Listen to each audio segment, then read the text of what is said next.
Hi everyone, it's Kimberly with Hip to Be Square, and I want to welcome you to our July 10th, 2012 Tutorial Tuesday video. And today I'm going to walk you through a layout from start to finish using our June hip kit and a handful of embellishments from our embellishment add-on kit for June. So let me show you what we've got in our June kit. First of all, we've got some great buttons and stick pins from My Mind's Eye, Miss Caroline. We've got these great mistable cameras from Studio Calico.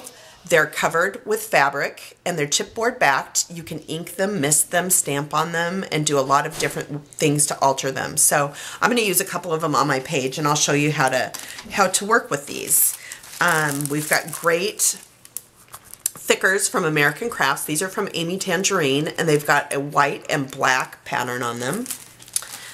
Some mini alphas from Jelly Bean Soup, and these are great for subtitles and captions and things like that. From Echo Park, this is the This and That line, and this is their Elements sticker sheet, and it's got all kinds of fun borders and other things on it. It's really versatile.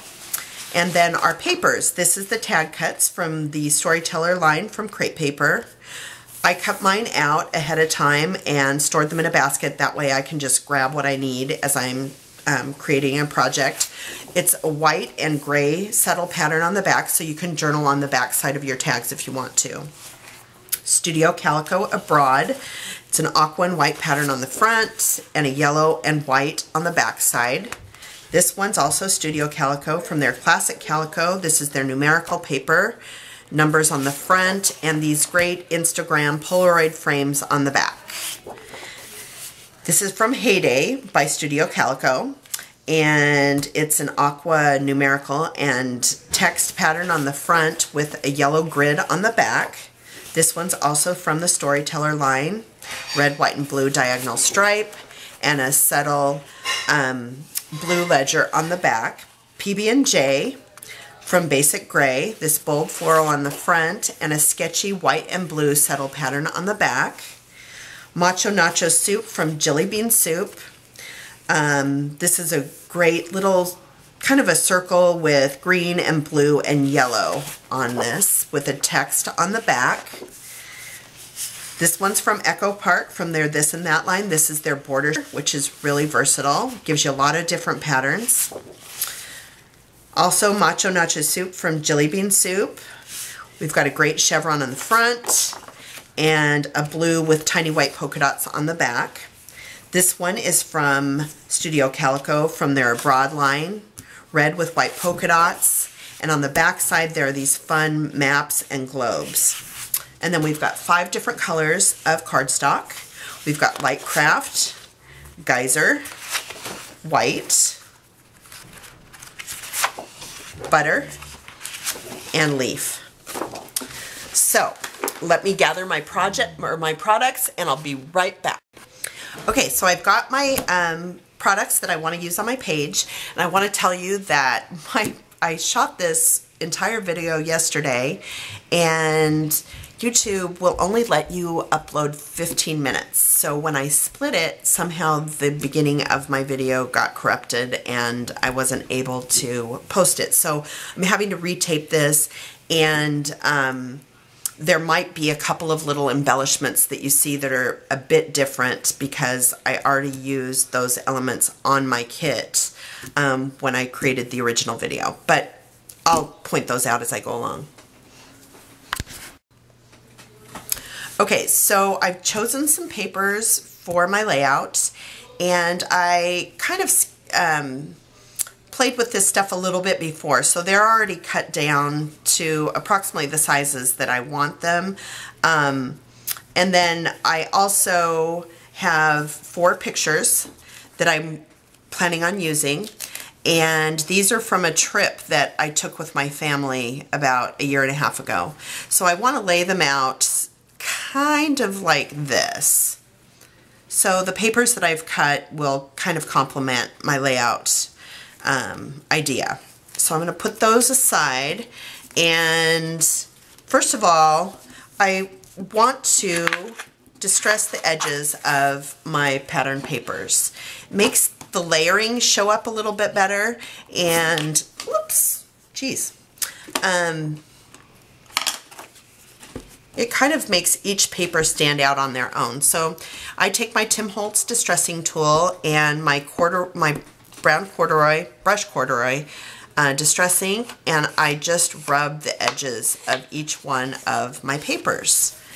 And go through that. I'm not going to make you watch me do each one, but this will kind of give you an idea of how I do it.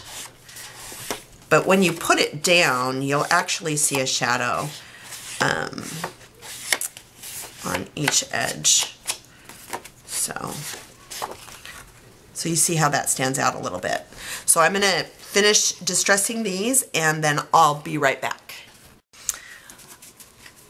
Okay, so I have distressed all of the edges of my paper, and let me kind of go through the papers that I've chosen to use and give you kind of an idea of why.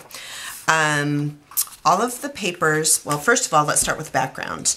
My pictures are kind of dark, and so I needed something to brighten them up a little bit, so I chose this yellow cardstock as the background because it kind of brings them to life a little bit and warms them up.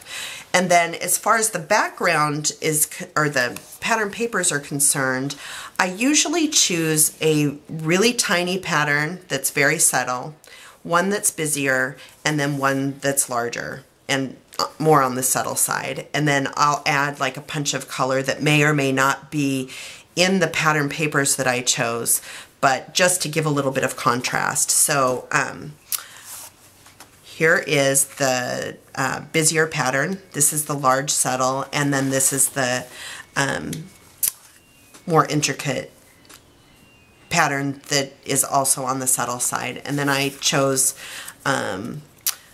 some navy and red accents. Now, all of these papers have kind of a white and blue undertone. This one has a little bit of green in it, but it creates kind of a monochromatic look. So I've got a cold, so I'm sorry about my voice. So let me put some adhesive on the back of these, and we'll start to construct our page. Here we go. Now this one, I'm thinking that I want to put approximately somewhere in the neighborhood of here. And then this one, my kids are home from school, teenagers, and they're loud.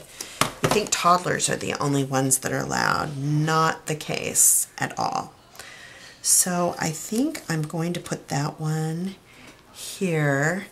And the distance from here to here and here to here is about the same. So I'll put that one down. And then this one, I'm probably going to put about somewhere like here.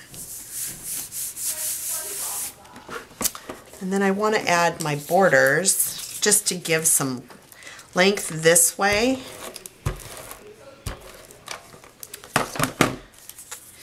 And I'm thinking that we'll do it something like this. Okay. And then I also, on my page itself, initially I had a blue felt border from our embellishment add-on kit, and our embellishment add-on kit sold out so quickly that I don't even have one here that I can pull something from. So I just pulled a green velvet scalloped ribbon, and I'm going to use that in its place. But when you see further on in the video and you see a blue felt border, you'll understand why. Okay. So this one, I think I need to use a few glue dots on, and I'm going to run some stitching to stick it down. So let me put these glue dots on and I'll be right back. Okay, so I have the glue dots on my border, and I just want it to run down here, but I do want it to overlap.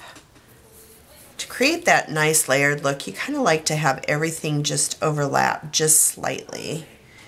So there we go, and we'll just run it down here. Whoops, kind of. There we go. That's good. Now I might have to add one more. Let me cut the edge because I want this actually to line up with that.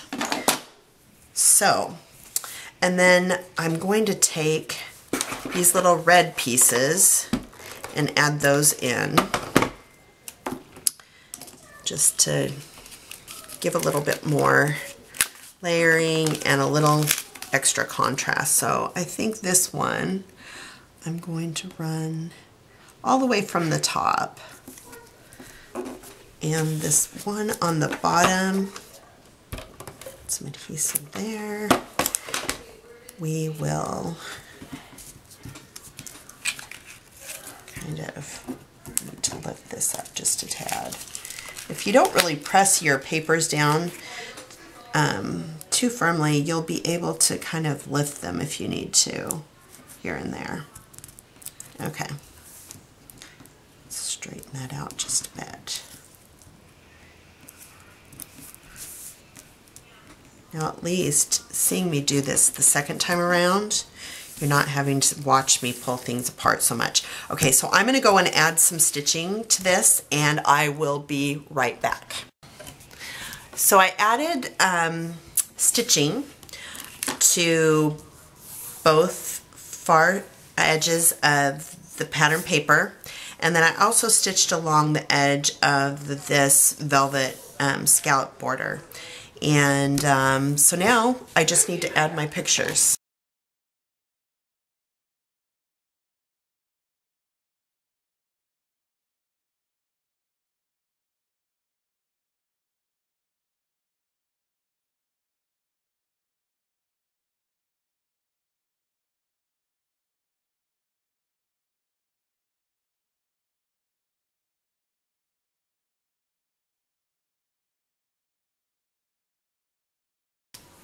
So now I want to put my title down, and I'm going to use my thickers, a couple of different things.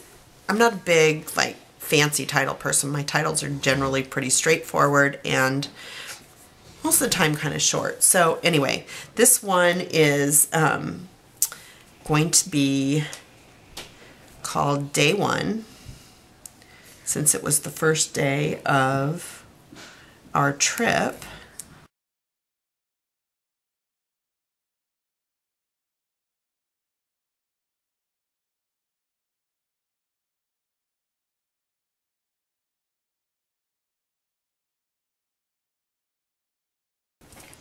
And I think that I'm going to actually use my zig writer, and I'm going to outline the edge of these. And then I'm going to take my mini alphas and create a mini title along the bottom here. My husband, when we went to this place, we were on our way to Disneyland, and we hit Edgefield, and he has labeled it as Disneyland for Dad. So I'm going to put that along the bottom, and I will be right back.